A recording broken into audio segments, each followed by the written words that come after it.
Buenas tardes a todos.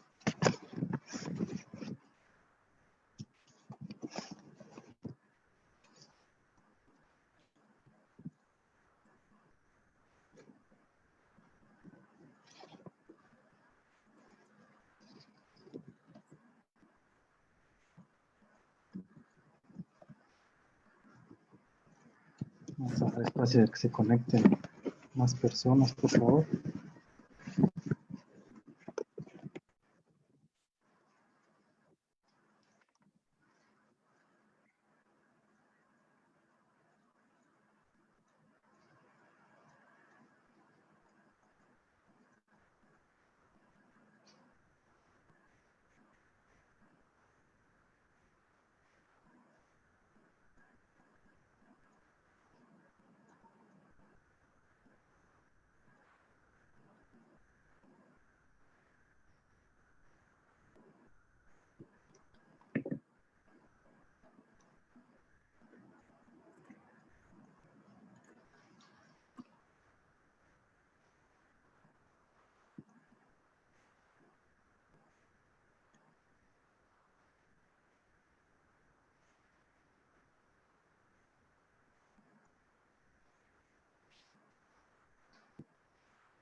Estamos dejando espacio para que se conecten más personas.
Buenas tardes a Chetumal, Quintana Roo, Mariposa Fugaz, buenas tardes de Guerrero.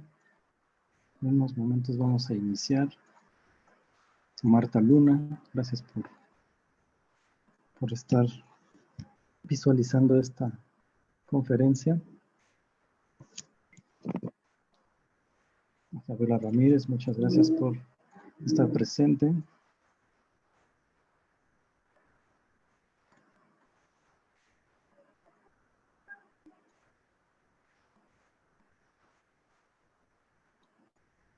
Desde Ecuador, Viviana Faicán, muchas gracias.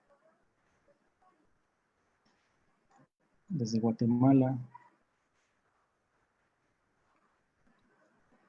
Adán Sánchez desde Veracruz, muchas gracias por estar presente. Desde Campeche, Diana Pereira, Javier García, del Estado de México. Desde Puebla, María Flores, buenas tardes. Nancy Belén Méndez, buenas tardes. Irving Zurita, Juan Daniel, Patricia Serafín Padrón, la maestra Dulce Agatón, muchas gracias por su presencia. Desde Querétaro, Cinti Jan,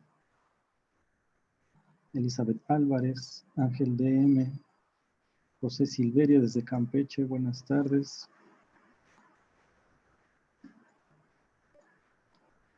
Japero Resman, desde Zacatlán, Puebla.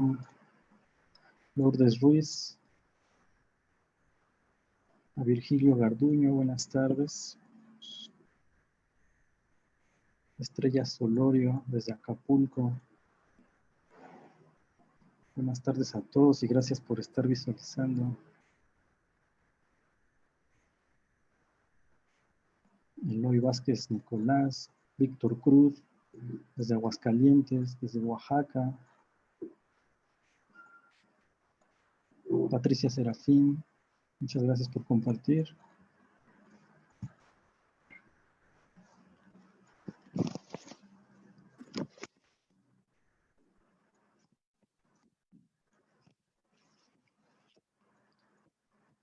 Bueno, vamos a dar inicio a esta videoconferencia. Buenas tardes a todos los asistentes.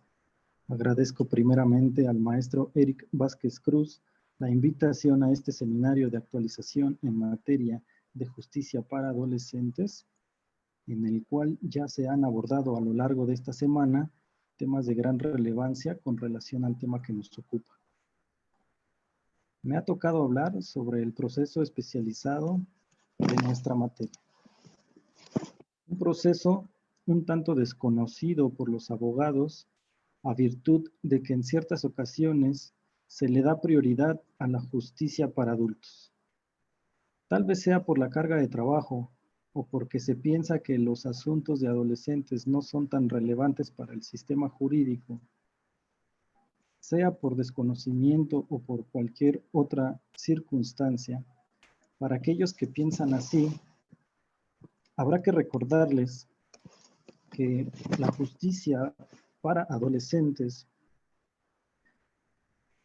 se concibe como parte integrante del desarrollo nacional de cada país, lo que significa que se encuentra al mismo nivel que la economía, la ciencia y tecnología, la salud, la seguridad pública o cualquier otro eje tendiente a lograr el progreso de las naciones. Voy a repetir lo que acabo de decir. La justicia para adolescentes es parte integrante del desarrollo nacional de cada país. Sin una justicia para adolescentes robusta, firme, que respete los derechos de los adolescentes, las naciones o los países no tienen la calidad de países desarrollados. Esto se debe a que se debe cuidar el normal desarrollo de los niñas y adolescentes,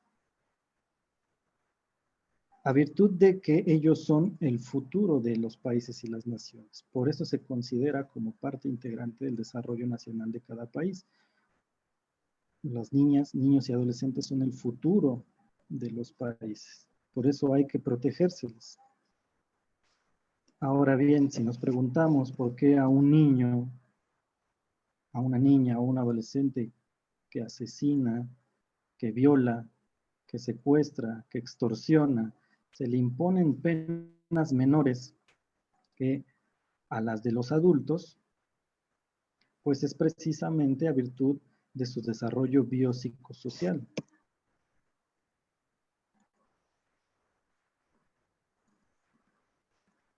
Esta protección fue gravemente debatida y criticada cuando se hablaba de un sistema tutelar de adolescentes. Es decir, se decía que el Estado era paternalista, era protector de los derechos de los adolescentes, de los niños, niñas y adolescentes.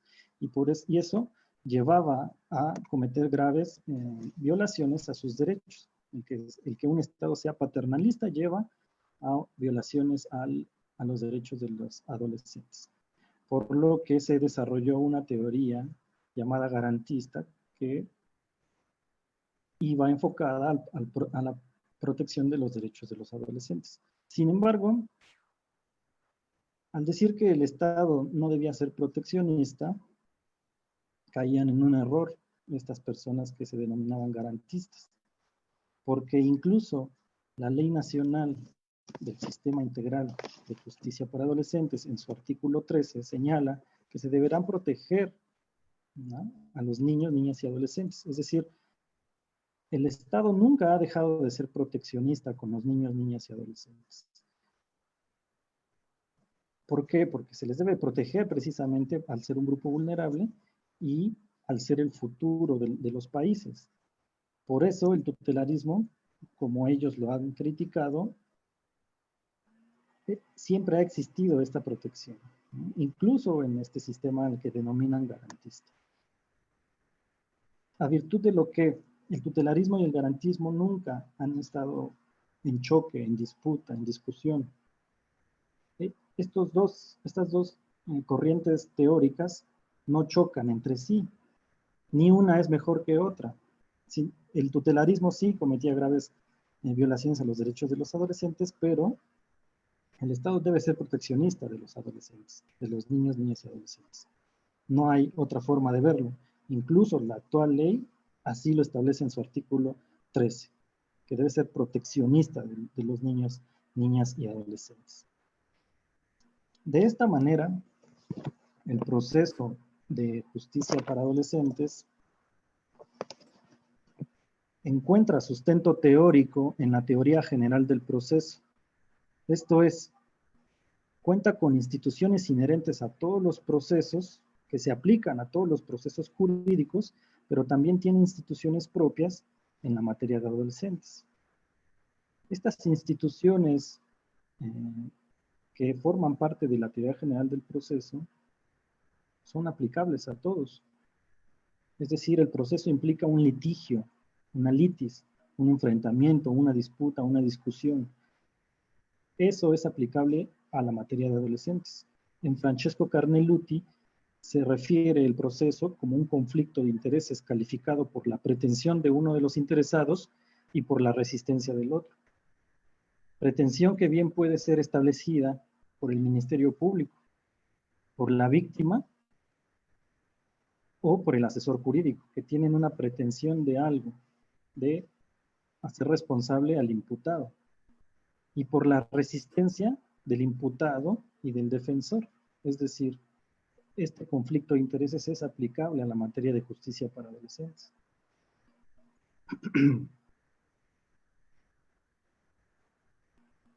En este proceso también hay formas de autotutela. En la materia de justicia para adolescentes, perdón, habremos de encontrar formas de autotutela, de autocomposición y recomposición. Conceptos como los de acción, jurisdicción y proceso no le son ajenas a la materia de justicia para adolescentes. Es decir, la justicia para adolescentes forma parte de la teoría general del proceso, con instituciones generales de la misma teoría y con instituciones inherentes a la materia de adolescentes, como cuáles podremos mencionar como ejemplos. Pues obviamente los adolescentes no cometen delitos, cometen conductas tipificadas como delitos. A los adolescentes no se les imponen penas, se les imponen medidas sancionadoras. Los adolescentes no son sujetos a una medida cautelar de prisión preventiva, son sujetos a un internamiento preventivo. Estos son algunos ejemplos de las instituciones jurídicas que encontramos en materia de justicia para adolescentes. El proceso en materia de justicia para adolescentes tiene como características el ser acusatorio y oral. Estas características son inherentes a los procesos en materia penal y obviamente también tienen que ser aplicables a la justicia para adolescentes.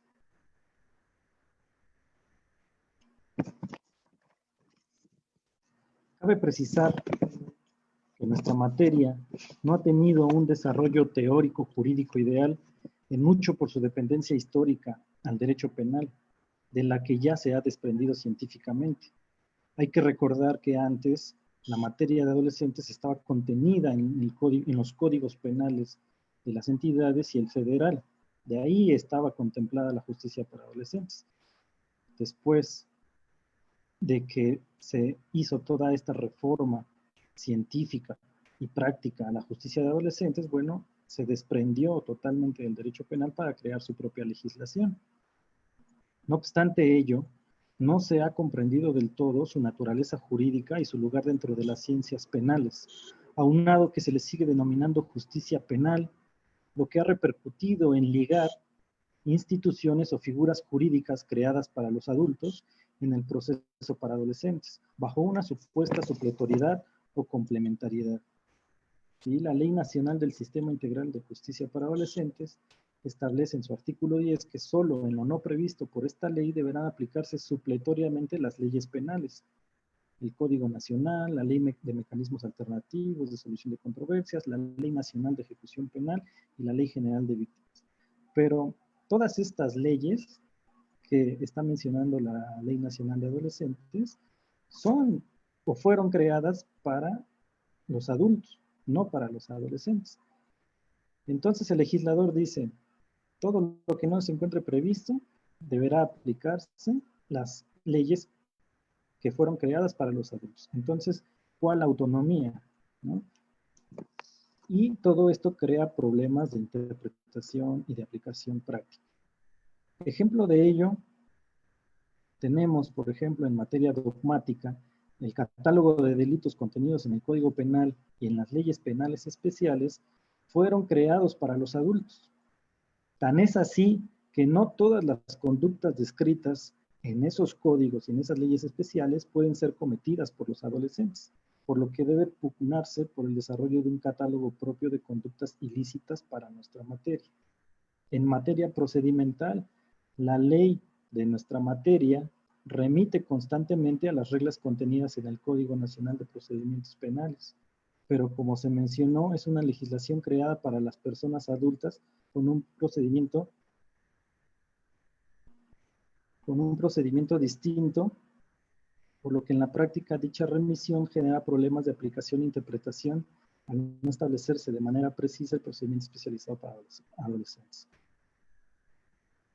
A ver, entonces, estas leyes a las que remite la ley nacional son creadas para los adultos. Los tipos penales creados para los adultos no todos pueden ser cometidos por los adolescentes. Y a nivel procedimental, no todas las instituciones procedimentales creadas para los adultos pueden aplicarse en materia de adolescentes.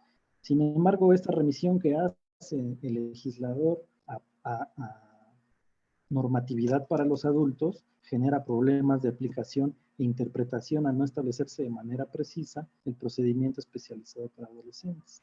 Ejemplo de ello, hay que ver los artículos 134 y 142 de la Ley Nacional del Sistema Integral de Adolescentes para ver estas remisiones que hace, ¿no?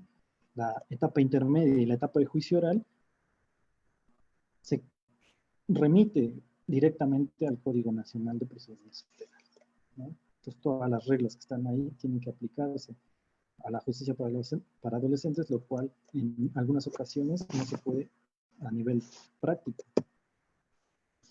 Derivado de lo anterior, podemos concluir que la tendencia actual es la de conjuntar a la justicia para adolescentes y al derecho penal, e incluso se le denomina por algunos investigadores o operadores, etcétera, justicia penal de adolescentes o justicia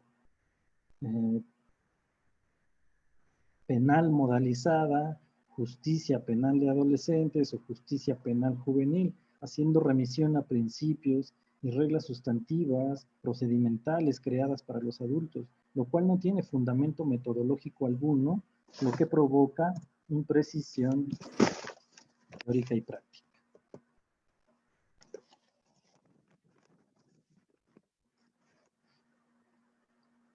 Un ejemplo de la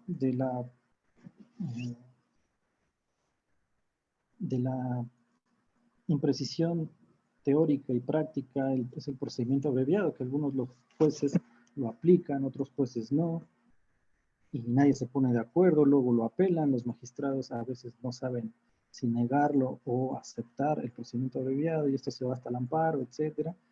Y bueno, entonces el procedimiento abreviado no está en la Ley Nacional del Sistema Integral de Justicia para Adolescentes, pero sí está en el Código Nacional. Entonces, ¿qué se hace en esos casos, ¿no? Entonces tiene que venir los jueces a interpretar o malinterpretar las normas y se crea un desajuste jurídico.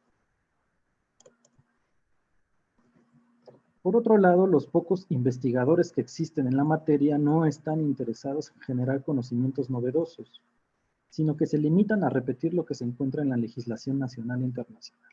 Es decir, investigadores de gran renombre a nivel nacional, en sus cursos de especialización, en sus diplomados de justicia para adolescentes, hacen solamente una lectura de la Ley Nacional del Sistema Integral de Justicia para Adolescentes.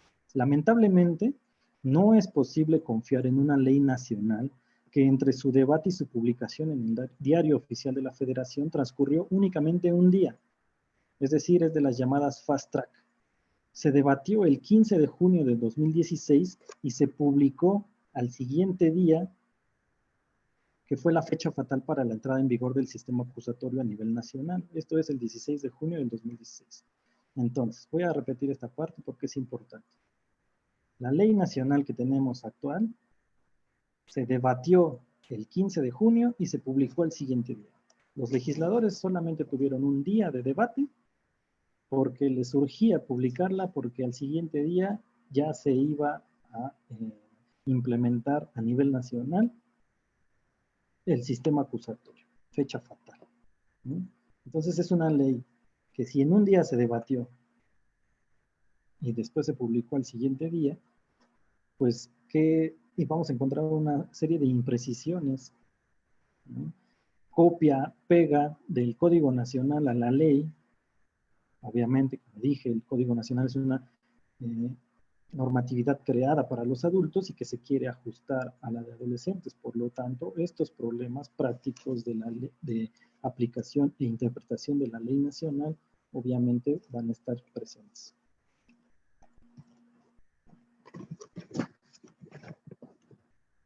El proceso especializado, el proceso en materia de justicia para adolescentes es un proceso especializado.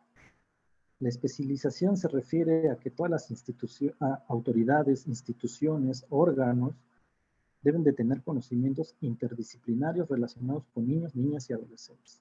Conocimientos específicos sobre el sistema integral de justicia para adolescentes y conocimientos en materia de sistema acusatorio.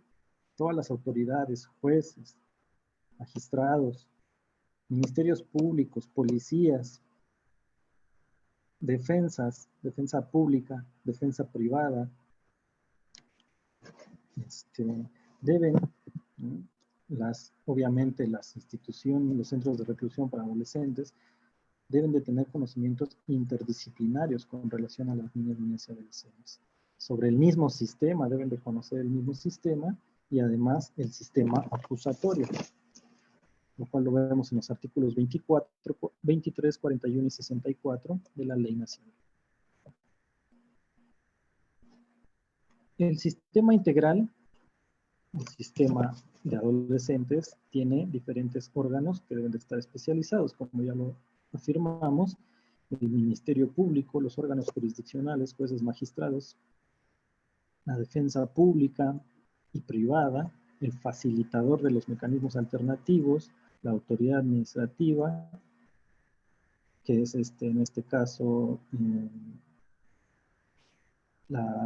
los centros de reclusión, etcétera, las policías de investigación, deben de estar, ¿no?, especializados en este sistema para operar.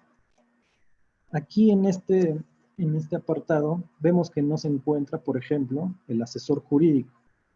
El asesor jurídico, podríamos preguntarlos si debe de tener una especialización en materia de justicia para adolescentes, para estar presente en las audiencias. No está establecido en la ley nacional que tenga que estar especializado. A nivel público, los asesores jurídicos sí están especializados, pero pensemos en un asesor jurídico privado, si debe de estar o no especializado. Es decir, si no tiene especialización, ¿qué harán los jueces? Sacarlo de las audiencias, dejarlo, ¿no? Dice que todos los órganos o todas las autoridades, instituciones y órganos deben de estar especializados. Ahora hay que pensar si el asesor jurídico debe estar especializado, si no está mencionado en la ley. Pensemos en un asesor jurídico de una empresa privada a la que le robaron y se apersona a la audiencia.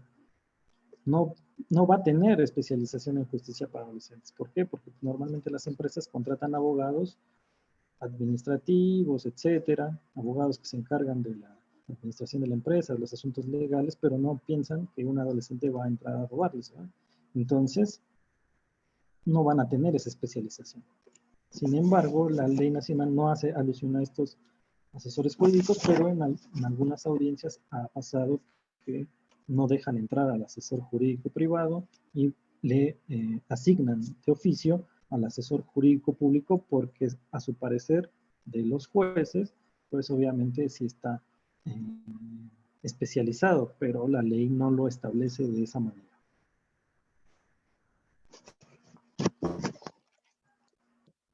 Sobre la especialización, se han establecido varias jurisprudencias y tesis aisladas de la Suprema Corte de Justicia de la Nación, en donde hace alusión estas tesis o jurisprudencias del 2008, ¿no? Ya no es acorde a la temporalidad en que estamos, del 2020, pero bueno, siguen siendo jurisprudencias que se tienen que aplicar, donde hacen alusión a los funcionarios que forman parte del sistema, deben tener una certificación o práctica profesional en la materia. Hay que interpretar la interpretación de la Suprema Corte de Justicia que han hecho estas jurisprudencias a decir de qué es un funcionario, ¿no? Y este debe tener una certificación o práctica profesional. La certificación hace alusión a que esta persona, operador, institución, autoridad dentro del sistema de justicia para adolescentes, deba haber cursado una especialización o diplomados o una maestría, etcétera. Ese es el certificado que emite la institución pública, un certificado de educación público-privada. O dice que se puede tener por especializado a quien tenga práctica profesional en la materia. La jurisprudencia 160298 hace alusión a la designación de un defensor especializado, pero dice que si este defensor privado no tiene especialización, puede coadyuvar con el defensor especializado público que se apersone a la audiencia. Es decir, van a coexistir dos defensores, uno público especializado y uno privado que no tiene especialización. ¿A virtud de qué? De que es un derecho de los adolescentes imputados, señalar un defensor al defensor que ellos quieran, y dice la ley, bueno, dice el sistema que tiene que estar especializado, pero dice el adolescente, no, yo quiero a mi abogado que no esté especializado. Bueno, la labor de los órganos jurisdiccionales es designarles un defensor especializado que coadyuve en la defensa. Muchas veces no se hace así, se batea, se saca de la audiencia a los defensores que no están especializados y dejan al defensor público que sí tiene especialización, lo cual no es acorde con esta jurisprudencia que se les comparte. Tesis 2017986, el defensor quien necesariamente debe tener especialización en el sistema integral de justicia para adolescentes, para lo cual deberá acreditar conocimiento en la materia. Entonces, la tesis dice, una más actual dice que deberá acreditar conocimiento en la materia, y arriba dice un funcionario debe tener certificación o práctica profesional. Sin embargo, la jurisprudencia que más nos sirve para la especialización, o que tiene un poco más de desarrollo, es la 168766.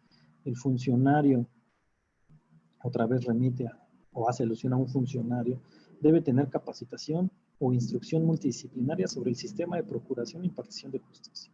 Entonces, todos aquellos que quieran estar inmersos en este sistema de justicia para adolescentes y, por lo tanto, llevar proceso de justicia para adolescentes, deben de tener este conocimiento sobre procuración e impartición de justicia. Los fines del sistema para adolescentes. ¿Quiénes son los operadores? Las fases, el fenómeno de la delincuencia juvenil, la situación del adolescente que delinque, los derechos reconocidos a los menores, las modalidades que adquiere el procedimiento y un perfil especial en cuanto al trato y actitud humanitaria hacia la adolescencia. Entonces, todo esto es lo que tiene que acreditar, ¿no? el funcionario, aquel que quiera estar inmerso en este sistema, debe acreditar todo esto que establece la jurisprudencia 168766. Y hace alusión que preponderantemente un perfil especial en cuanto al trato y actitud humanitaria hacia el adolescente. Esto es importante en materia de justicia para adolescentes. Un trato y actitud humanitaria hacia los adolescentes. El proceso para adolescentes tiene como objetivo establecer la existencia jurídica de un hecho señalado como delito. Sin embargo, a virtud de lo que dijimos de la ley que se hizo Fast Track, el artículo primero, por ejemplo, dice que los adolescentes cometen conductas tipificadas como delitos. El artículo 2, fracción segunda, dice hechos tipificados como delitos. El artículo 2, fracción quinta, señala hecho señalado como delito por las leyes penales. Y el artículo 18 constitucional dice hecho que la ley señala como delito. Entonces, ¿qué cometen los adolescentes? Conductas tipificadas, hechos tipificados, hechos señalados por las leyes penales o como delitos, etc. No queda claro la corriente que adopta la ley nacional en este aspecto. El proceso para adolescentes tiene fines socioeducativos. Es una característica de este sistema la socioeducación del proceso. Con relación al debido proceso, la Corte Interamericana de los Derechos Humanos dice que se deben salvaguardar los derechos de los adolescentes de manera efectiva, tanto en el ámbito familiar, local y estatal, agregando que por su condición de seres humanos, su dignidad y la situación especial en la que se encuentran, su grado de inmadurez y vulnerabilidad requieren de un trato especial con medidas específicas. Esto es, el debido proceso es una institución, un derecho y un deber del Estado de garantizar los derechos del imputado, el imputado adolescente, que tiene una condición específica, una situación especial. Su grado, dice la Corte Interamericana, su grado de inmadurez y vulnerabilidad, es decir, tiene que atender el Estado a proteger a los adolescentes imputados por su grado de desarrollo o por su estado de desarrollo biopsicosocial y a su estado de vulnerabilidad. Por tanto, requieren un trato especial con medidas específicas. Lo que decíamos de la importancia del sistema, la protección de los adolescentes y el desarrollo de los estados o de los países, bueno, atiende a todo esto. La Suprema Corte de Justicia de la Nación establece que en una de sus jurisprudencias, el Sistema Integral de Justicia para Adolescentes, deben establecerse los derechos y condiciones procesales específicas para los adolescentes, contenidos en una regulación adjetiva dedicada a regular los procedimientos seguidos contra ellos, que en este caso es la ley nacional. El proceso será distinto al de los adultos, en razón de las condiciones concretas propias de los menores de edad. Esto es, tomando en cuenta su calidad de personas en desarrollo, destacando como uno de los elementos más importantes el reconocimiento del derecho a la defensa gratuita y adecuada desde el momento en que son detenidos hasta que finaliza la medida la medida de sanción que se les haya impuesto. Entonces, el debido proceso es esta obligación que tiene el Estado y un derecho de los ciudadanos a que se les garantice, ¿no?, un proceso adecuado a la normatividad que establece el mismo Estado, ¿no?, a la protección de sus derechos, a que se le establezcan todas estas formalidades, de si es indígena, ¿no?, un traductor, intérprete, de que si tiene algún tipo de discapacidad, se provean los ajustes razonables, de que se le garantice un abogado defensor especializado en materia de justicia para adolescentes, a que esté presente siempre su representante legal o persona de confianza, etcétera. Todo esto es el debido proceso en materia de justicia para adolescentes. Las etapas del proceso de adolescentes son las mismas que las contenidas en el Código Nacional de Procedimientos Penales, así establecido por el artículo 118 de la Ley Nacional, en concordancia con el 211 del Código Nacional. Estas etapas, como varios lo sabrán, son la etapa de investigación, inicial y complementaria, la etapa intermedia, escrita y oral, y la etapa de juicio oral. Este es el proceso de adolescencia. Como ven, es igual al establecido en el Código Nacional.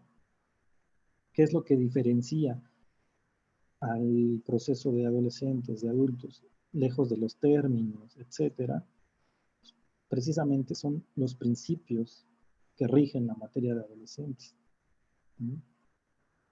La duración del proceso para adolescentes, desde la vinculación de proceso hasta la emisión de una sentencia, no podrá ser mayor a 6 meses, salvo que el adolescente desee alargarlo por serle más benéfico. Entonces, desde que se vincula a proceso hasta que se emite una sentencia, no pueden pasar más de 6 meses, salvo que el adolescente desee alargarlo, pues para ofertar pruebas, pues para requerir algún informe, porque está esperando a lo mejor algún testigo, etcétera, ¿no? Porque está esperando a lo mejor llegar a un acuerdo con su contraparte, ¿no?, etcétera. Por serle más benéfico. Las disposiciones en materia de arraigo son inaplicables en materia de justicia para adolescentes. Entonces, todo empieza con la noticia criminal que se le da al agente del Ministerio Público a través de una denuncia, querella o un acto equivalente. Se debe de iniciar la investigación de manera inmediata y estas personas adolescentes que sean sorprendidas en la comisión de una conducta que la ley señala como delito pueden ser detenidas en orden judicial, flagrancia, y ser puestas a la inmediata disposición de la autoridad más cercana, y esta con la misma prontitud a la del Ministerio Público. Los cuerpos policíacos de investigación, PDIs, y los agentes del Ministerio Público deben de estar especializados en el trato con adolescentes. Entonces, los cuerpos policíacos de investigación, los policías de investigación deben de estar especializados. Y los agentes del Ministerio Público también. ¿Por qué los cuerpos de seguridad pública no? Bueno, porque ellos atienden a otro tipo de situaciones, ¿no?, a prevención del delito, etc. A ellos no se les exige, ¿no?, que estén presentes al momento de que un adolescente esté cometiendo una conducta ilícita, ¿no? Los cuerpos de seguridad hacen sus rondines, etcétera, y obviamente van a estar a donde esté el delito, ¿no?, pero no se les exige una especialización como sí se le hace a los cuerpos de investigación. El registro de la detención debe ser realizado conforme a lo que establece el Código Nacional, la Ley Nacional. Cuando se ponga al adolescente a disposición del agente del Ministerio Público, se debe evaluar si es posible dejarlo en libertad, dictar un criterio de oportunidad, la imposición de una medida cautelar o remitir al adolescente a un programa educativo. Esto es lo que tiene que hacer el Ministerio Público cuando se le pone a disposición a una persona adolescente. Verificar si es posible dejarlo en libertad, o dictar un criterio de oportunidad, la imposición de una medida cautelar o remitirlo a un programa educativo. Si todo esto no es posible, bueno, deberá ponerlo a disposición y para el caso de que tenga datos de prueba suficientes a su criterio, deberá ponerlo a disposición del juez de control para la audiencia inicial dentro del plazo de 36 horas. Y si la investigación o requiere más tiempo para realizar su investigación, tiene que justificar por qué lo hace dentro de las 48 horas. así como lo establece el 130 de la Ley Nacional. En la etapa de investigación, el Ministerio Público cuenta con facultades para abstenerse de investigar, no ejercer acción penal, determinar el archivo temporal o aplicar algún criterio de oportunidad. Con relación al criterio de oportunidad, se puede prescindir de la acción penal siempre y cuando se trate de conductas que no lesionen o pongan gravemente en riesgo el bien jurídico tutelado o que puedan considerarse como parte del proceso de desarrollo y formación del adolescente. Entonces, el Ministerio Público puede aplicar un criterio de oportunidad prescindiendo de la acción penal, pero tiene que decir que esa conducta que hizo el adolescente no lesiona o pone gravemente en riesgo el bien jurídico. O puede decir que esa conducta que realizó es parte del proceso de desarrollo y formación del adolescente. Para tarea de ustedes se queda verificar qué conductas ilícitas pueden ustedes encontrar que sean parte del proceso de desarrollo y formación de los adolescentes. Una conducta ilícita de robo puede ser parte del proceso de desarrollo y formación de los adolescentes, una conducta de extorsión, un daño a la propiedad, por ejemplo, los que hacen los grafiteros, ¿no? Los que pintan paredes, es parte del desarrollo y formación de los adolescentes. Tendríamos que ver qué tipo de conductas es a la que se refiere aquí el legislador. ¿Por qué? Porque es importante, porque esto va a determinar si se ejercita o no una acción penal. Y en dado caso, pues dejaría en estado de defensión a las víctimas, ¿no? A virtud de la mala redacción legislativa, la ley nacional debe, como se dijo, ser correlacionada con los artículos 146, todos estos artículos relacionados con la detención de las personas, la audiencia inicial, la formulación de imputación, las medidas cautelares, etcétera. Todo esto tiene que ser correlacionado con la ley porque la ley no establece nada de esto.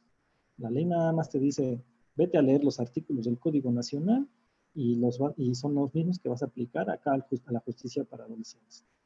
No hace un procedimiento especializado para adolescentes, solo remite al Código Nacional para lo relativo a estas cuestiones y a otras más, ¿no? A la detención y a la audiencia inicial.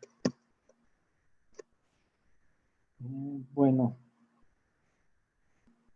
me parece que hasta aquí es mi exposición. Sin embargo, si tienen alguna duda, el material está dispuesto con el maestro Eric.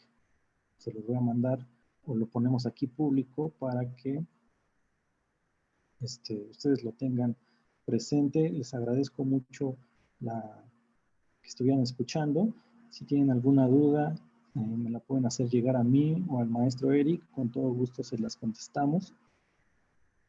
Agradezco mucho la invitación al maestro Eric, a la maestra Dulce, etcétera, a todos aquellos que apoyan el compartir conocimiento en materia jurídica y especializada en justicia para adolescentes, que es una materia desconocida por muchos. Incluso la Universidad Nacional Autónoma de México no la contempla como materia integrante de su plan curricular, o sea, de sus materias. Ni siquiera creo que la tiene como optativa. La tenía en un momento específico como especialidad en posgrado, pero al parecer ya no se ha establecido, ya no han creado esta especialización porque pues las personas pues no están interesadas en estos temas. Sin embargo, como vimos, la justicia para adolescentes es una materia muy importante para el desarrollo de los estados, para el desarrollo de los países.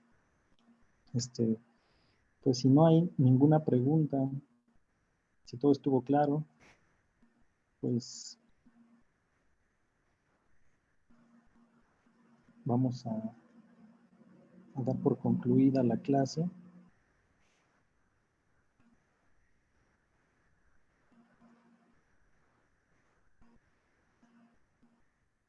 Dice aquí Lorena Hernández Arias, ¿cuál es su opinión?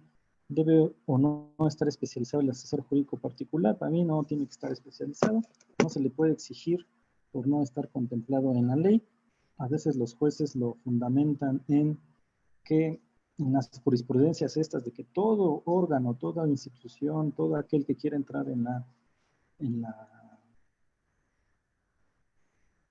al sistema tiene que estar especializado. Sin embargo, no se le puede exigir a un asesor jurídico particular el estar especializado, porque pasa lo mismo con los policías, ¿no? No pueden estar especializados siempre, no pueden estar, no pueden tener abogados, no se les puede exigir que tengan abogados especializados y por eso no se les puede vulnerar ese derecho como víctimas a las empresas privadas de tener un asesor jurídico, el que ellos quieran, como al adolescente. No se le puede negar ese derecho de tener un defensor, sea cualquiera que se desee designar. Tiene que ser un asesor jurídico, ¿no? El que ellos quieran designar. ¿En qué consiste la especialidad del defensor? Bueno, eso lo vimos en una diapositiva, ¿sí? Ahorita la vamos a transmitir. ¿Sí? El defensor tiene que estar especializado, debe tener conocimientos, ¿no? Debe de tener conocimientos en materia de justicia para adolescentes y debe de acreditarlo con diplomados, cursos, talleres, etcétera, práctica profesional en la materia. Tiene que tener conocimiento sobre el sistema de procuración e impartición de justicia, sus fines, operadores, fases, ¿no? Tiene que conocer la delincuencia juvenil en general, la situación del adolescente, sus derechos. Todo esto tiene que tener el defensor público, por eso tiene que estar especializado, ¿no? En eso consiste su especialización. Lo cual, si no acredita, pues obviamente el juez pues obviamente va a hacer algún pronunciamiento al respecto. Muchos de ellos lo sacan de las audiencias y otros más, bueno, atienden a esta jurisprudencia en donde dice que tiene que coadyuvar con un defensor especializado para adolescentes, ¿no? Si tienen alguna otra duda, bueno, pues estamos pendientes. Si no hay más que agregar, le doy las gracias al maestro Eric por sus atenciones y bueno, pues con esto concluimos, ¿no? la clase de hoy, el tema, ¿no?